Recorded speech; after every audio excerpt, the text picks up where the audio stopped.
என் விதி. ஆனா இந்த பையில எப்படி கிடைக்கிறது? பிஸ்கட்டை கடிக்கிற மாதிரி கையை கடிச்சு விட்டுடலாமா? இல்ல இந்த ஜிங்கு பையன் ஒத்துக்க மாட்டானே.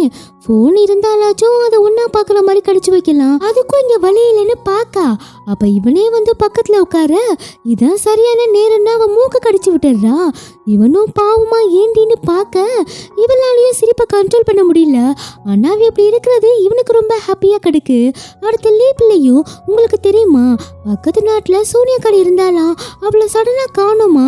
எனக்கு என்னமோ அது ஹீரோயினி தானே தோணுதுன்னு சொல்ல, எவ்வளவு திமிரு இருந்தா இப்படி பேசுவேன்னு பொங்க, என்ன இப்படி பொங்குறான்னு. இல்ல இல்ல என்ன மன்னிச்சிருங்க, நான் ஏதோ தெரியாம உளறிட்டேன்னு காலில் விழுந்துடுறா. சேம் டைம்ல ஹீரோயினும் ஜீனி வா நம்ம நண்டு பிடிச்சி சாப்பிடலான்னு கூப்பிட, இவளும் இல்ல என்ன மன்னிச்சிருங்க, நான் இப்ப அதெல்லாம் சாப்பிடக்கூடாது, நான் பிரெக்னெண்டா இருக்கேன்னு சொல்ல, இவளுக்கும் ஒரு மாதிரி கஷ்டமா இருக்கு. அப்பனா ஹீரோ நம்மள காதலிக்கலையான்னு. அப்ப இந்த லீப்லயும் இதை கேட்டுடுறா, என்ன பிரெக்னெண்டா இருக்காளா, அப்பனா வேலையை காமிச்சிட வேண்டியதானே. அடுத்து மருந்து எதுலயோ கலந்து அபார்ட் பண்ணி விட்டுடுறா. ஜீனிங்கும் நம்ம குழந்தை எப்படி இறந்து போச்சுனே தெரியலன்னு அழுக, இவனும் என் குழந்தைய கொண்டவங்கள கண்டிப்பா நான் சும்மா விட மாட்டேன்னு சொல்றான். கவலைப்படாதீங்க, இதை கண்டுபிடிக்க நான் ஹெல்ப் பண்றேன். ஆமா நீ லாஸ்டா சோப்பு தானே சாப்பிட்ட, அது உனக்கு யார் கொடுத்தான்னு கேட்க இவளும் ஹீரோயின்னு சொல்லிடுறா.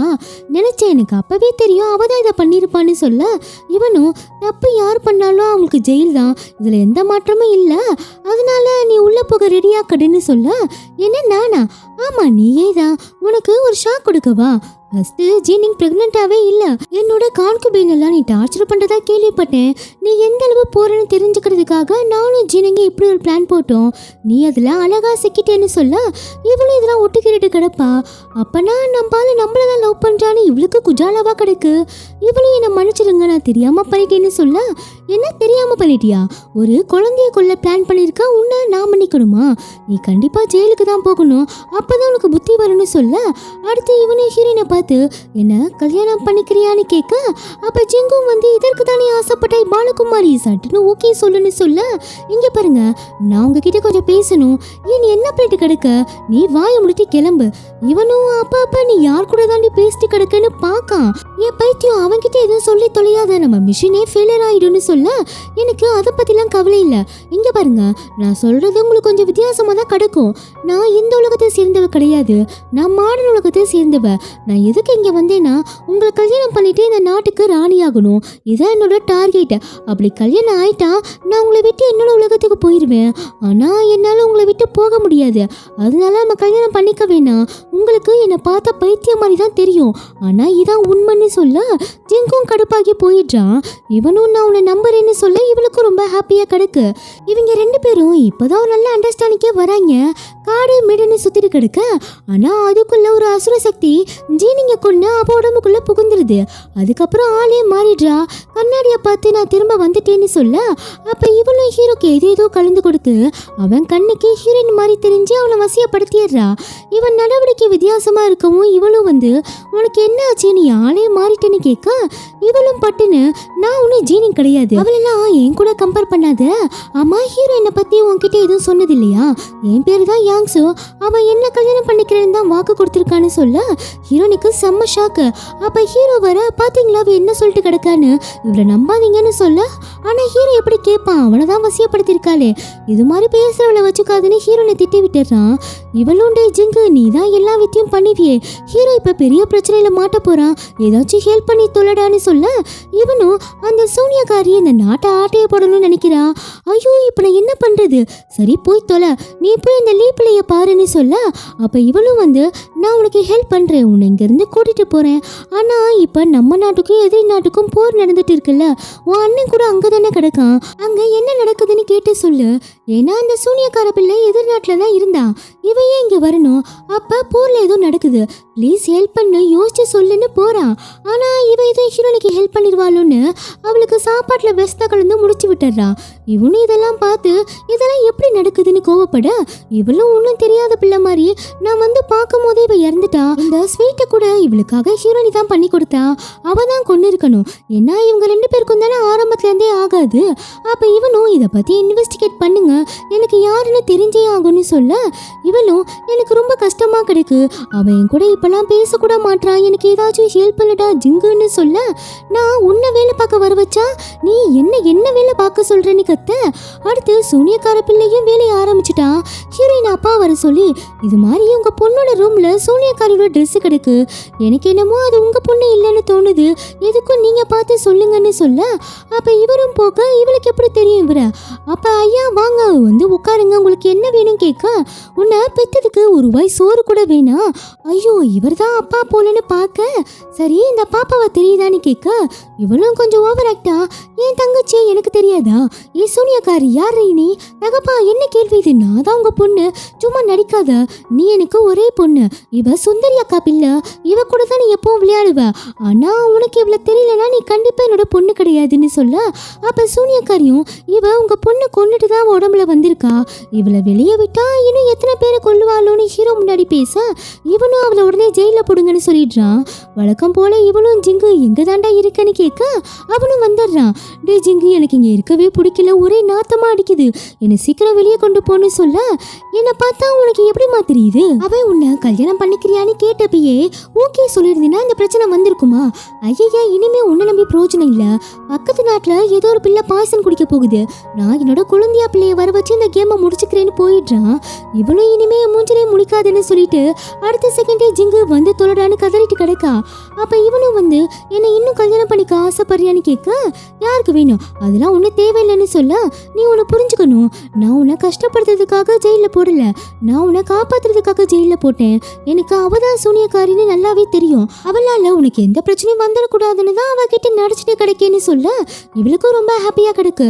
எங்க உங்களுக்கு என்ன பிடிக்காம போயிருமோன்னு ரொம்ப பயந்துட்டேன்னு சொல்ல, அடியே உன்னை எப்படி பிடிக்காம போகும், ஆனா இனிமே நீங்க இருக்க வேணாம், நீ உன்னோட உலகத்துக்கே போயிரன்னு அனுப்பி வைக்க, அடுத்த சீன்லயே அரசரே ஹீரோயினை எதிரி நாட்டுக்காரங்க பிடிச்சிட்டாங்கன்னு சொல்ல, இவளும் இது அவளுக்கு வேணும் தான் தப்பிச்சு போக ட்ரை பண்ணால, சாவட்டும் விடுங்க, என்னதான் இருந்தாலும் அவன் நம்ம நாட்டோட கைதி, அதனால நான் போய் அவளை கூட்டிட்டு வரேன்னு போக, அப்ப இவளும் அங்க இருக்கிறவங்களுக்கு சரக்கு ஊத்தி பேசி அவங்கள தூங்க வச்சிடுறா.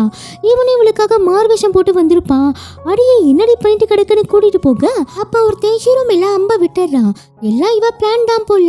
அப்போ ஒருத்தர் வந்து, நீ யாரு, நீ எதுக்கு அரசரோட ஆடையை போட்டு கிடக்க, உனக்கு இதுக்கு தூக்கு தண்டனைன்னு சொல்ல, எதுக்கு இப்படி கத்துறீங்க, அரசர் இந்நேரம் இறந்துருப்பான், நான் தான் இனிமே இல்லாமன்னு சொல்ல, என்ன அரசர் இறந்துட்டாரான்னு டக்குன்னு இருந்தாலும் நான் தங்களின் அடிமை, நானே உங்களை ராணியா அனௌன்ஸ் பண்றேன்னு சொல்ல, சேம் டைம்ல ஹீரோவும் நான் கொஞ்ச நேரத்துல இறந்து போயிடுவேன், என்னோட கடைசி ஆசையை நிறைவேற்று என்னை கல்யாணம் பண்ணிக்கோன்னு சொல்ல, இல்ல என்னால முடியாது. அப்ப ஜிங்கு ஏன் லூசு என்ன பண்ணிட்டு கிடக்க, எல்லா பிரச்சனையும் முடிஞ்சிடும், கல்யாணம் பண்ணிக்கோன்னு சொல்ல, நான் கல்யாணம் பண்ணிக்கிட்டே அவரை விட்டு போயிடுவேன், எனக்கு அதுல விருப்பம் இல்லை, எப்படி இருந்தாலும் கொஞ்ச நேரத்துல இறந்து போயிடுவேன்ல, அப்புறம் உன்னால இந்த உலகத்தை விட்டு போகவே முடியாதுன்னு சொல்ல, அப்போ ஒரு காவலாளி வந்து எதிரி நாட்டுக்காக நம்ம நாட்டுக்குள்ள வரப்போறாங்கன்னு சொல்ல, இவளும் இதுக்கு மேலேயும் சும்மா இருக்க முடியாதுன்னு நான் கல்யாணம் பண்ணிக்கிறேன், ஆனா இவரை ஃபர்ஸ்ட் காப்பாத்துன்னு சொல்ல, இவனும் இந்த டீலுக்கு ஒத்துக்க, அவ்வளவுதான் ஹீரோயின் எல்லாத்தையும் சரி பண்ணி இந்த சூனியக்காரியையும் சுத்தி போட்டுடுறா.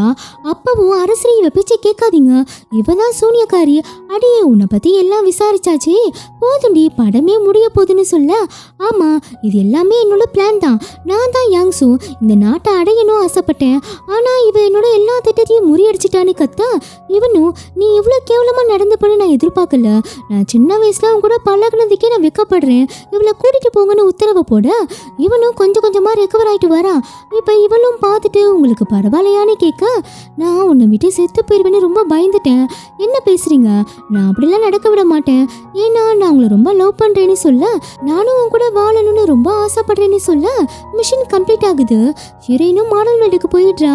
இவனுக்கும் ரொம்ப கஷ்டமா கிடக்கு, எப்பவுமே நீதான் என்னோட ராணின்னு சொல்ல, சேம் டைம்ல ஹீரோயினை பார்த்து, அப்பாடா கண் முடிச்சிட்டீங்களா, எங்களோட அடுத்த படத்துக்கு நீங்க தான் ஹீரோயின்னு சொல்ல, அப்ப ஆக்டரா நடிக்கிறது ஹீரோவா இருக்குமோன்னு ஹீரோ எங்கன்னு கேட்க, ஆனா வேற ஒருத்தனை காட்டுறாங்க.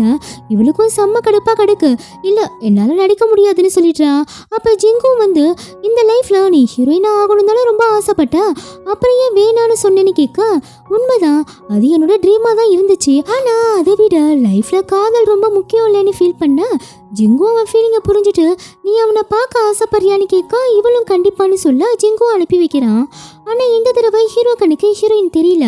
இவளும் பார்த்துட்டு கூப்பிட்டுட்டே கிடக்கான். ஆனால் அவன் ஹீரோயின் திங்ஸ் எல்லாம் பார்த்துட்டு நான் உன்னை ரொம்ப மிஸ் பண்ணுறேன்னு சொல்ல நானும் உங்களை ரொம்ப மிஸ் பண்ணுறேன்னு சொல்கிறான். இவனுக்கும் இவன் உள் மனசில் ஹீரோயின் இங்கே தான் கிடக்காங்கிற மாதிரி தோணுது. இவனும் ஏன் இங்கே தானே இருக்க, ப்ளீஸ் என்னை விட்டு போயிடாத, என் கூடயே இருநாளுக. இவனை பார்க்கும்போது இவளுக்கும் ரொம்ப கஷ்டமாக கிடக்கு. ஜிங்கோ 5 நிமிஷம் தான் பெர்மிஷன் கொடுத்துருப்பான் போல.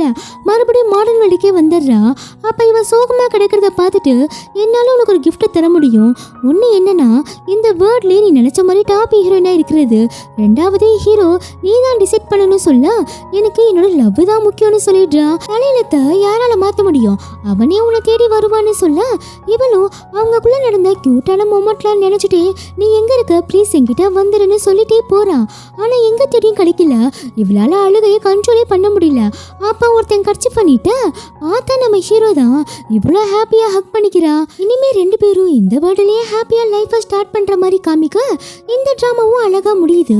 இந்த டிராமா உங்களுக்கு பிடிக்கும்னு நினைக்கிறேன். பிடிச்சிருக்குன்னு கமெண்ட் பாக்ஸ்ல சொல்லுங்க. நானே இது மாதிரி மினி டிராமாவை மூவியா அப்லோட் பண்றேன். அடுத்த வீடியோல பார்க்கலாம். பை.